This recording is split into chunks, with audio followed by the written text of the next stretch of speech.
Police station, I could see down the hallway.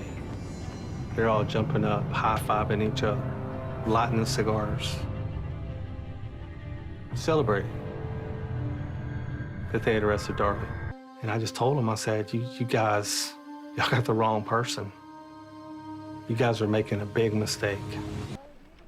And some still believe that. A new docuseries on WFAA takes a closer look at one of the most high-profile murder cases in North Texas.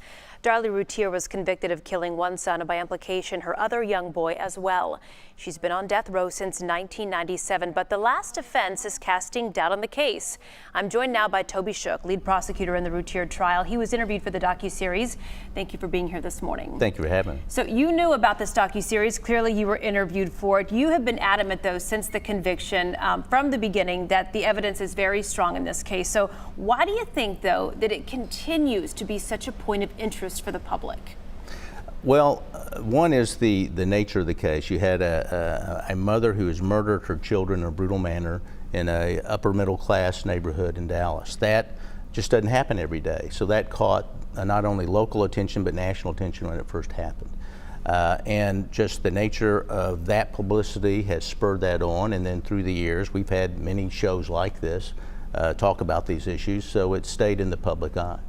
Now, you obviously knew that this show was going to have a heavy slant, so you still agreed to be a part of it. What did you think of last night's episode? I understand you watched.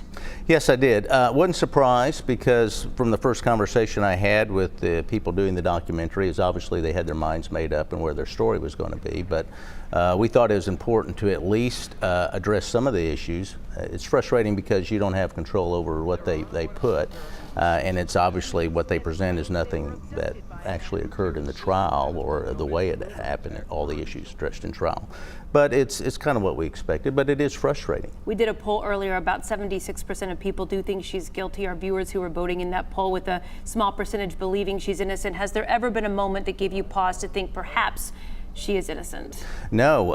In fact, it was a strong circumstantial evidence case, and from information learned, since the trial, it's gotten stronger. One of those from WFAA news reporter after the trial discovered that Darlie Routier had taken a lie detector test and failed 3 months before the trial.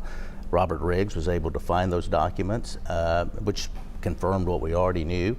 In addition, at the trial, Darlie Routier and Darren Routier testified they had a perfect marriage. Everything was fine. There weren't financial problems. Our position was things were going badly in that house.